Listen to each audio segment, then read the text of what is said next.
Alright, howdy everybody. Thanks for taking time out of your day to view this rig breakdown. Couple notes before I get started.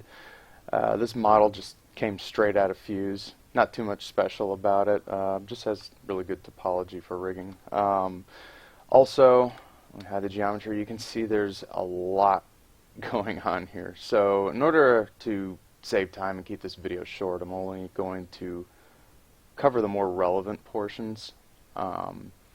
Also, one last thing, I've yet to do a final cleanup pass on this, so there might be a couple of things here and there named Bone 07, Bone 08, so just bear with me.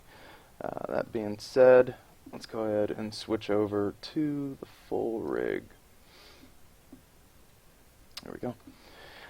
Alright, so I'm going to go ahead and cover the knee joints first. Problems with traditional skinning, obviously you're going to have nothing but the shin and the femur to blend between, which in turn would lead to your geometry collapsing in. So here's a couple of ways that I take care of that. Let's start with this guy. What this is basically a method to keep vertices from closing in on themselves. Let's go ahead and watch that. As you can see, what's happening here is this bone is always looking at the joint, and it's always staying at a halfway point between these two. All of these are using transform scripts, by the way. Nothing too crazy or complex, but when they work together, they work together very well. And when you give that extra little bit of control between the knee, that'll prevent your verts, especially from this portion, from closing in towards the center of that knee. This is just one way of preserving volume as the knee bends. Let's see that in action again.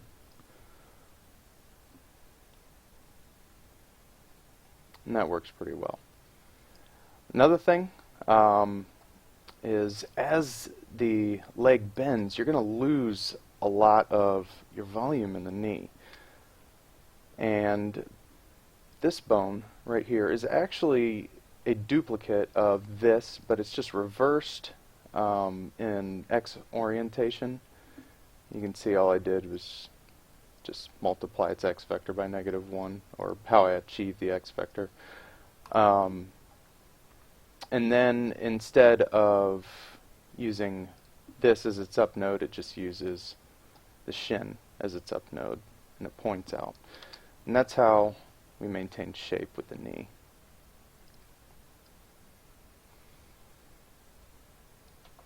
One more, actually two more, are these little guys right here. Those might look familiar from previous videos. And what those do, now as your leg bends, that volume has to go somewhere. It doesn't just disappear underneath the knee. It pushes outward. You'll notice as the leg bends in and out. This is kind of hard to display. But watch those orange bones right there. See them translating inward and outward? When you weight vertices to those, you're giving that mass somewhere to go, pushing outward. If you actually, look down at your leg and bend your knee in and out, you'll see that portion of your skin going outward. That mass has to have somewhere to go. And that's kind of what those facilitate. Let's go ahead and move it in and out a little bit. And you can see there's just a very nice fold right here. It maintains, its shape in the knee. Works pretty well. Close this real quick. And let's transform back to 0. Okay, moving on. Now, I understand this looks a little funny at first, but just stay with me, we're adults here. This is the same method that I used on the mandibles for the vor rig. And all this does is just provide an extra level of control for the midpoint. It's keeping its distance between these 2 points right here, this bone, based on this, but well, it's also a look at script that I kind of wrote, and this I've added a third level of control. When I rebuild its Z vector right here, I'm using the difference between these 2 points, and what you have is kind of a three-way look at constraint.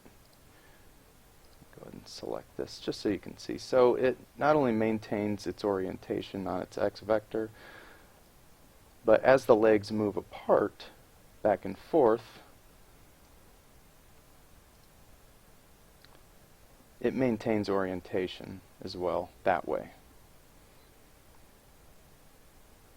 And as the legs go further from each other, it closes in, so we don't have this like straight linear amount of vertices that, you know, are looking odd, kind of like the mandibles on the vor.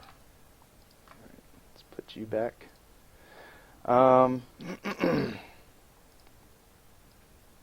There, you can see that in action a little bit better that way.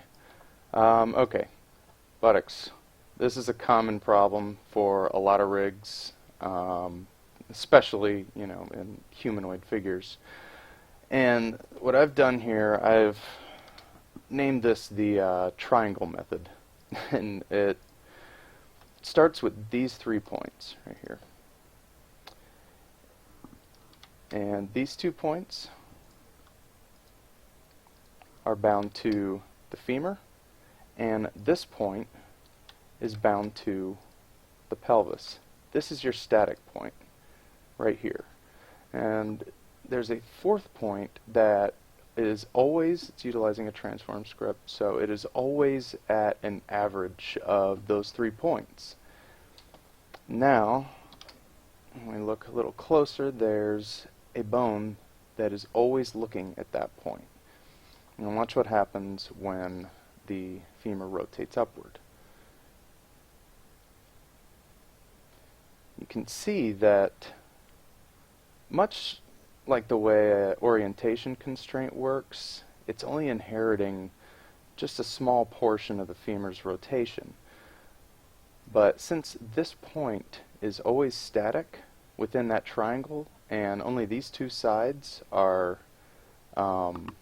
increasing and decreasing distance, it will always stay within this range. Now if you actually take this and move it to like extreme positions, which is unrealistic, but it's a good demonstration, you move it all the way up, and you'll see even as things start flipping around and going crazy, that bone still stays within that range because of that static point right there. And this works beautifully for parts of the body like this. You can see that as it rotates up, everything maintains form, and it just works a lot better. It doesn't lose its volume, doesn't lose its shape. Okay, I have another scene set up here where I only skinned in half of all these controls just for comparison. So let me go ahead and bear with me for a second while I move these into position.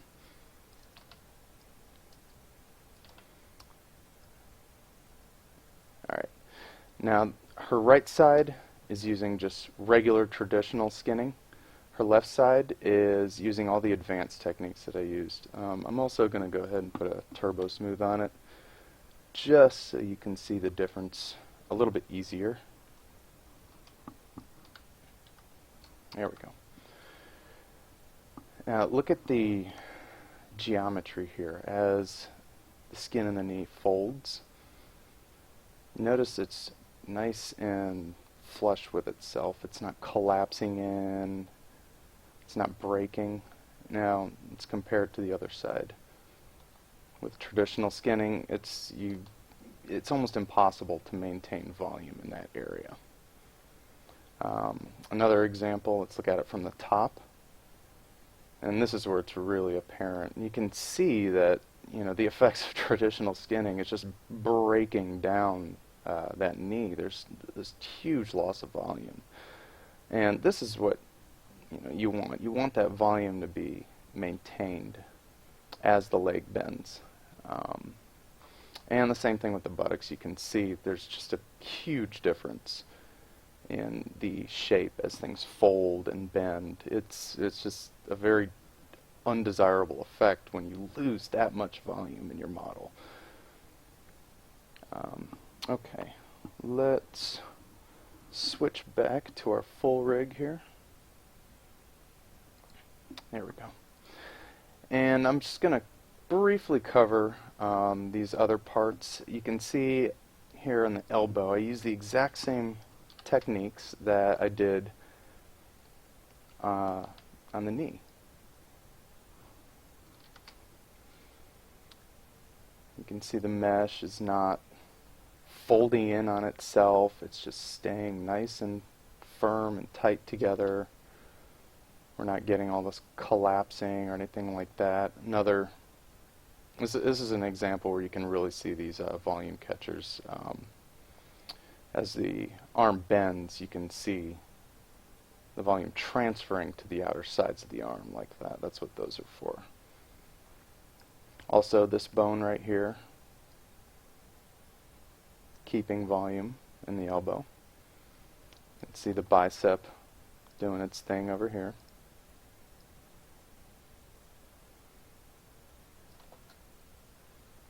And another area I've used the little triangle method is up here on the shoulders. Let's go ahead and rotate this clavicle upward. Sorry, bear with me for a minute.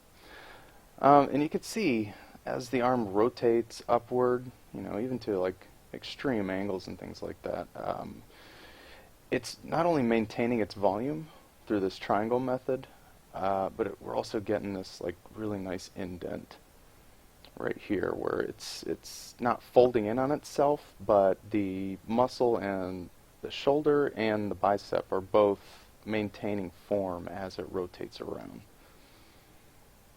Much more effective method than just, you know, skinning between two bones. And I don't know if I've mentioned this before, almost everything on here is being run by transform scripts. You know, same thing with these, this guy, all that stuff. Let's go ahead and reset everything real quick.